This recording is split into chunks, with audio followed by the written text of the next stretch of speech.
Hello everyone, my name is Francesco Pluzzi. I'm a rising senior computer science and philosophy double major at Lindenwood University, and I'm going to be talking today about Firefox growth and what I believe to be is Mozilla's comeback story. So you may have seen a similar character wearing a similar outfit at a similar podium within the last year if you were checking out air.mozilla.org. That's because that was me. This is the second year that I've been an engineer on the Firefox Growth Team. I first joined Mozilla in around May of 2015. And so I'm going to give you a quick recap as to kind of what's happened with the organization in the last year and a half or so that I've been involved with Mozilla, my personal progress, the team's progress, and like I said, the culture change that I've kind of seen. So this is the first email that I got actually as a Mozillian. Like I said, in May of 2015, my mentor manager Chris sent this out to the marketing and growth teams. And so this was kind of like my call to action as a growth member. So is anyone here familiar with the 7 Archetypes of Storytelling? Yeah, okay, a couple people are familiar with this. So this is the hero's quest archetype. The hero kind of goes through this quest where they're first given a call to adventure, they seek mentorship, and they're in this land of the known. They kind of know what to expect next, and then they transition into this realm of the unknown where they see challenges and hit a low point, find a resurgence, travel back to the land of the known, and have this triumphant return. And so I'm going to use this kind of as an analogy to not only my own progress with Mozilla, but also Mozilla's organizational progress, their cultural shift that's kind of happened. So that was me. I started out as a little humble Firefox with my call to adventure that Chris sent out at the beginning of my first internship. And so I kind of had to be onboarded to the growth mindset and how we were going to try to change culture here at Mozilla and grow the product. So the growth team is tasked with one thing, and that's to grow Firefox as a product, a software product. And we do that by either acquiring more users or retaining users that are already acquired. And so this is our general workflow. Chris kind of ran me through exactly like how to be data-driven and how we were trying to push the organization to be data-driven. And so we gather analytic data from our product, whether that be through Telemetry and Firefox Health Report in product or our web properties where we get people to download Firefox through Google Analytics. And then we test hypotheses about how we can better growth in some way, growth or retention. And once we iterate on that and have some sort of lean solution, then we try to build the solution. This is kind of problematic, though, when you don't own a product, because we're the growth team. We didn't actually own anything. We don't own Mozilla.org. We don't own Firefox as a product. So we have to kind of convince people whenever we want to implement a growth solution. So then I was kind of caught up to speed. Now I think this little Firefox kind of represents where Mozilla was at the beginning of my internship and where I was caught up to speed to. We were kind of going through this transitional point in this land of the unknown. We were pushing through a lot of controversial changes in Firefox that were seeing a lot of kind of lashback from our community, and there was a lot of conflict internally. And so we were trying to, as a growth team, say, how can we make sure that the organization is data-focused without actually owning any products? And so the one thing we came up with is start planting some seeds. We were able to gather a lot of analytic data without owning the products themselves. And so we reach out to people and say, when we come up with a growth hypothesis, hey, have you looked at this metric here? Or have you thought of running this test? Some people bit down and some people didn't. We saw a lot of people coming back and saying, we're Mozilla, we're privacy respecting, so we can't run that test. We can't gather this analytic data because it's not privacy respecting, and that's not who we are as an organization. But there were a few people that bit down and a few people that said, this is a good idea, we should run this test and we can do this while being privacy respecting. And by the end of last summer, we had some good stuff to show for it. On the left-hand side, that's Project Seymour accounts. We almost doubled Firefox account sign-up rate by just putting this form on the first run page when people first install Firefox. And then on the top right, that was the result of my internship last summer, a download button for people that weren't on Firefox that were somehow on addons.mozilla.org. The bottom right was a call to action to download Firefox for mobile for people that had just downloaded Firefox. And so these were some pretty big wins that we had seen with a culture that was kind of resistant to change, especially surrounding data collection. And Mozilla as an organization had some wins in parallel to the kind of wins that we were seeing with Firefox growth. Unified Telemetry, which is a unified system for a unified data pipeline where we were gathering analytic data about our products. This allowed us to get some reliable results about how users are using Firefox. test pilot, which is kind of indicative of this culture change. We're now testing product features before they go live so we can see how users are using them, if users will positively benefit from them, et cetera.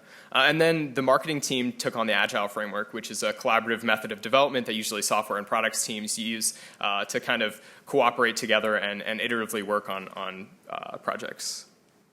So that catches you up to speed to where we are at the beginning of this summer. Mozilla as an organization, we had kind of gotten past this low point, and finally I came back to Orlando, to Moslando, the work week that was in December, and saw this huge cultural change that had happened. I'd been contributing part-time as a contractor through the fall, and I hadn't been having these casual conversations, these lunchroom conversations, and really when I came back I saw this shift, where people were now, everyone was testing, everyone was data focused and data driven, which was huge. That was big for Mozilla because before we were getting all of this, lashback from people saying, no, we can't do these things. And so that left us at the beginning of this summer trying to say, as a growth team, now that we've kind of fulfilled our duty trying to get Mozilla to be data-driven, how do we grow the product? Like, other people are kind of doing this work for us in a way, but now that we own growth and we know that people are kind of working alongside us, what do we do? And as you can tell from last summer, we were focusing a lot on getting users in the first place. That's user acquisition. But I kind of equated this strategy to pouring water into a bucket that had a hole in the bottom. If you can see, the bucket is kind of Firefox users, and you want to retain Firefox users. But for certain reason, users aren't being retained, whether that be issues that they have with the product, or for various other reasons they aren't being onboarded well. You're not going to retain any users, no matter how much water you pour into the bucket. And sometimes if you pour more water, there's going to be a bigger hole at the bottom. So our big bet this summer was Firefox onboarding. We came to an insight that users that are downloading Firefox are using it generally for about one thing. They use it for some utility, whether it's to see a certain site because it doesn't work in another browser, or they're downloading it for, like I said, just one thing, and kind of not using it anymore. So we have basically one opportunity to onboard them, get them invested in the product and using it again. And as you can tell, if you better retention, that hole at the bottom of the bucket gets much smaller, and it's much easier to retain users and fill that bucket with water. So that was our big bet. This is something that was a cross-functional effort from a lot of different teams. We did a lot of things that have never been done before. There was a binary, actually version of Firefox that was uplifted through the trains. It wasn't really tested. And this is kind of like, it's necessary in the testing culture. We need to be doing these things, but there was a lot of buy-in that had to happen, and this was kind of indicative of that cultural change that had happened at Mozilla. And so this is the first question that users would get when they download our tested version of Firefox with a new onboarding experience. It was an opt-in experience. Around 1.5 million people downloaded it, and around 30% of people that were seeing this page would opt in. And so if they answer these questions, they'd be opted into the experiment. And the question, which we called the golden question, simply asks, are you more do-it-yourself or do-good? Now, we saw an insight that people that said that they were more do-it-themselves were more people that were downloading Firefox for some sort of utility. They were downloading Firefox to do something. And then people that were more do-good were more likely to be involved with Mozilla or be interested in our mission. So that would take you down one of two routes. If you answered you're more do-it-yourself, you'd get this Firefox Utility route, where we'd teach you about Firefox and the utility it can provide to you, the different features that are in Firefox. And now we saw some other insights that most users actually don't know how to do the most basic things in Firefox, like searching. So over the course of, at minimum, 5 days, you'd get these notifications that would prompt you to open up the sidebar. And then those sidebars would prompt you to do something like hit try it now, and it'll show you how to search. Again, this is the Firefox Utility side for the do-it-yourself folks. And then we had the do-good folks who were more interested in kind of values and the values behind Mozilla, or we had the insight that they would be. These were some quirky questions that there was no right or wrong answer. There was an obvious, very right answer, but we're not going to penalize you for answering the wrong thing. So the question simply asks, who stands behind Firefox? The answers are backup singers EarthFox and WinFox, a kid with a marshmallow on the stick, or Mozilla, the nonprofit fighting for a free and open internet. And again, we're just trying to delight users here, teach them about Mozilla and its values, and delight users. And similarly to the utility side, you can get 5 notifications over the course of 5 days. You get a badge with each notification. And then at the end of the experiment, if you get all 5 badges, you get prompted to enter into your personal information, and we'll send you a sticker to your address. Actually, my favorite Firefox sticker ever, this Browse for Your Die sticker. It came with a little postcard that kind of gave these quirky things like you can use this as a lint roller, or you can use this as an eye patch or stucco. I just use it as a sticker on my laptop. But this was just to delight users. There was no call to action here. We weren't asking them to share this on any social platform. This was just for saying, thanks, great job, thanks for sticking with Firefox, we appreciate you. So the results of my internships, and this is just a projection, but the first numbers are rolling in for our experiment. And it's projected that there's a 25% increase in week 1 retention for users that are using our experiment, which is pretty big. If you can think back to that picture with the hole at the bottom of the bucket, it just got a little bit smaller. And then last summer, my non-Firefox download button on addons.mozilla.org increased Firefox downloads by about 6.6 million downloads annually, which was just a projection last summer. It's been validated now. All in all of my projects that I've worked on in the last year and a half have been viewed by over 30 million people. And I'm really grateful that I've been able to work on projects that have had such an impact, that I've kind of been entrusted with things that have seen so many users. Firefox has had a lot of wins, and Mozilla's had a lot of wins in the last few weeks as well. It seems that whether these projects are working in parallel with the data-driven decisions that we're making now, or things that have just been in the works for a long time, we've kind of been making these calculated decisions that have led to some wins as of recently. Test Pilot and Context Graph are things that I don't think that Mozilla would have put their money on being things that would drive us to success a year and a half ago. People were not willing or interested to gather more analytic data on what our users were doing, and now we know that we can do it in a privacy-respecting way, which is awesome because we're seeing some positive press about that. And in my mind, it seems as though we've kind of moved past this low point. There was a lot of controversy last summer about things that were happening with Firefox, and now it seems as though we're making some unified decisions that across the organization we know are good for our users, and that's because we can validate that, we can quantify it with the analytics that we're gathering, and so that is my hypothesis of where the little Firefox Mozilla person is, kind of on the border between the known and the unknown. And so I ended my presentation last summer with a hypothesis, like any good growth person should. I said that if the growth team can actually marry growth, data, and privacy on the web, we can make data-driven decisions to grow the product while respecting user privacy. We can show the organization that they can do it too, and they'll be successful in doing that. And that conclusion was kind of validated by this cultural shift that's happened. Now I've got another hypothesis. So if the organization can continue to make these data-driven decisions while still respecting user privacy, I think that will become the dominant web browser once again.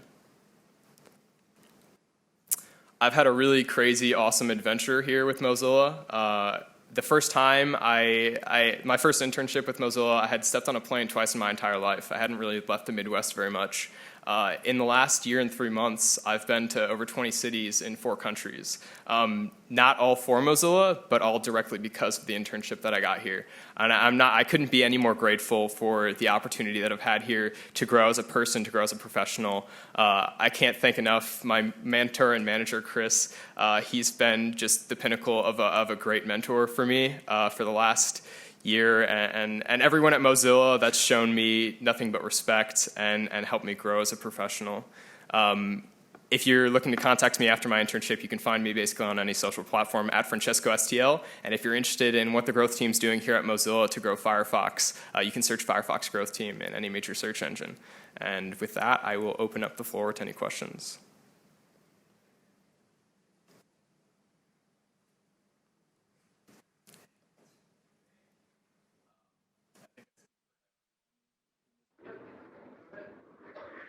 Hey, I like the presentation, but I have a question about the title. Why do you call it a comeback when we were going to win from the beginning?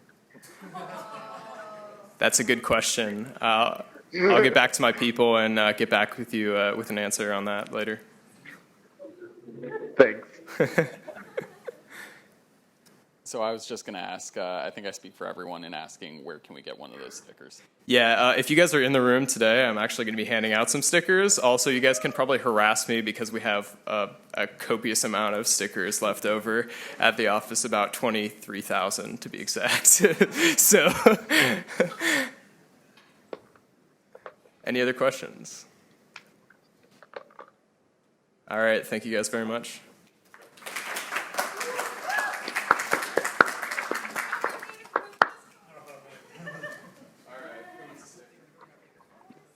That last one?